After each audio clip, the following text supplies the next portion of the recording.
All right, let's just dive right into this explainer. Today, we're literally pulling back the curtain on the criminal underworld. And we're not just guessing here. We're learning directly from the actual perpetrators. Why? So you can protect yourself. We're looking at an absolutely fascinating source, where an interviewer sat down face-to-face for 50 hours with 5 real-world criminals to figure out exactly how they operate. So, here's what we're covering today.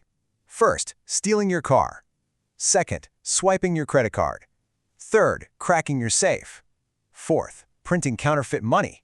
And finally, surviving a bank robbery. All right, let's kick things off with Section 1, stealing your car.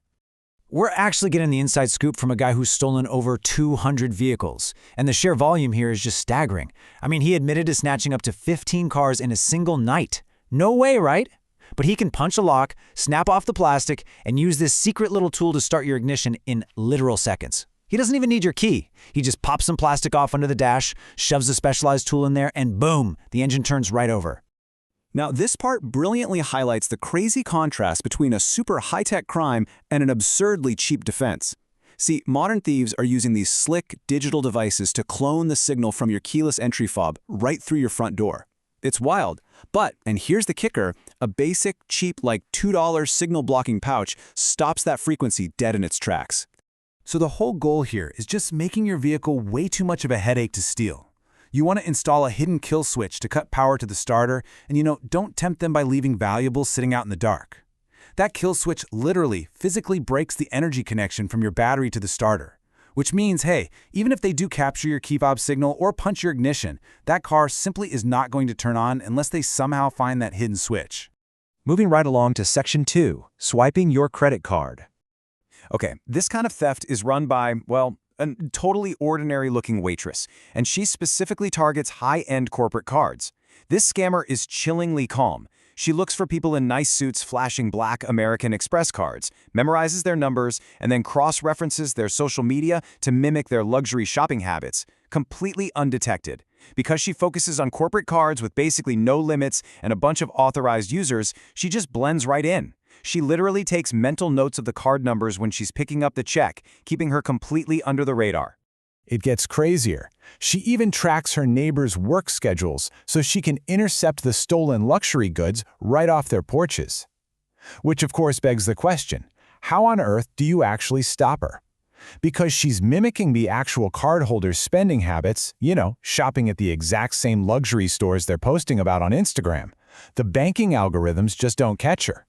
And having the stuff shipped to an empty neighbor's house, that means the physical trail leads nowhere near her own front door. Well, your antidote here is aggressive vigilance. You need to set up two-way verification for every single transaction and carefully watch out for tiny test charges. Because scammers always test the waters before draining your account. Think about it. Criminals usually don't start off by buying a $1,000 watch. Nope, they're going to run a $3 charge just to make absolutely sure the card is active and unlocked. Catch that tiny little anomaly, and you stop the massive theft that's bound to follow. All right, let's jump into Section 3, cracking your safe. So, what exactly happens to your absolute most prized possessions when a pro, a guy who has stolen over $300 million in jewelry, enters your home? Sure, he could walk out with a small safe or use power tools to cut one open in under 5 minutes. But get this, it took him a terrifying 16 seconds of brute force to obliterate a hidden wall vault. Seriously, just think about that for a second. You buy a safe thinking, okay, I'm secure. But this professional proved that with nothing more than a simple tool and pure physical leverage, your standard hidden safe can be popped wide open in less time than it takes to tie your shoes. The crazy thing is, so many people will spend absolute fortunes on jewelry, but then they trust it to these cheap boxes or old safes with redone guts. What they really need is a TL40 jeweler vault, which is actually insured to withstand at least 40 minutes of a sustained attack. It's wild. People will drop tens of thousands of dollars on a fancy watch and then just toss it into a metal box they picked up at the local hardware store. Real security absolutely requires heavy-duty infrastructure. And this quote right here, this is the absolute truth of home security. You aren't building some impenetrable fortress, you are simply buying enough time to make the thief either give up or get caught. If a thief hears an alarm ring, they know they're on a ticking clock. If your safe takes 40 minutes to crack and the cops are only 5 minutes away, your valuables are safe. Time is your ultimate defense mechanism. Okay, moving on to Section 4, printing counterfeit money. Shifting gears from brute force to extreme precision, our next lesson comes from an artist who literally printed an estimated $10 million in fake cash. Yeah, 10 million. And he learned this highly methodical 5-step layering process simply by watching the Treasury Department on the internet. He wasn't just hitting print on some office color copier. He meticulously printed the background watermarks, offset the faces, and actually pressed the layers together to squeeze out any air bubbles. To finish it off, he baked the bills with a secret spray and a heat gun. This tightens the cotton fibers so the paper physically crisps up, perfectly replicating that unmistakable tactile feel of real cash. So to protect your business from this kind of masterful handiwork, you really have to rely on the elements he can't easily fake. The physical texture of the engraved collar, those perfectly straight microscopic lines, and the color-shifting ink.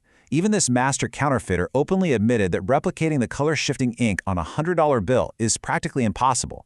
And here's a pro tip. If you run your fingernail over the collar of the portrait on a real bill, you'll feel actual raised engraving. It's a tactile defense that digital printers just simply cannot duplicate. And that brings us to our final masterclass, Section 5, Surviving a Bank Robbery.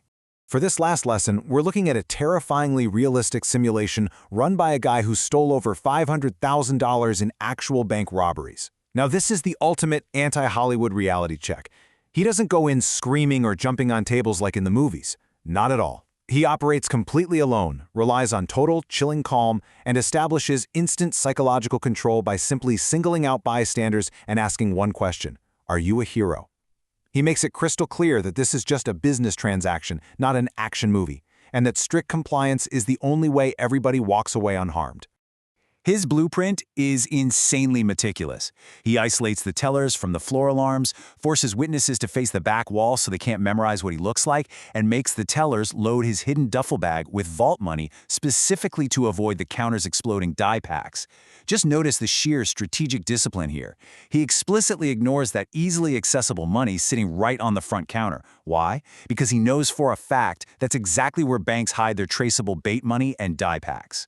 And get this, he actually only needs 30 seconds to secure the cash, but he forces his terrified victims to count out loud to 100 seconds, guaranteeing himself a clean getaway. This psychological tactic just roots people right to the spot. While they're intensely focused on counting to 100, they aren't looking at what kind of getaway car he's getting into, they aren't pushing any panic buttons, and they're basically handing him an almost 2-minute head start before the police even receive that first 911 call. So if you ever find yourself caught in this nightmare scenario, the absolute golden rule, straight from the robber himself, is to stay completely calm and obey every single command. Because let's be real, risking your life for insured government money is literally the worst calculation you could possibly make. The banks have insurance for a reason, right? So just do exactly as you're told, keep your hands visible, and always remember that your safety is worth infinitely more than a duffel bag full of cash. We've seen the unbelievable speed of the car thief, the terrifying stealth of the scammers, and the chilling, calculated calm of the bank robbers.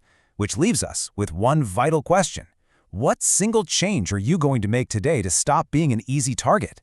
Seriously, will you go buy that $2 signal blocker for your keys? Are you finally going to set up those banking alerts? Or maybe realize that the old safe sitting in your closet isn't actually protecting anything?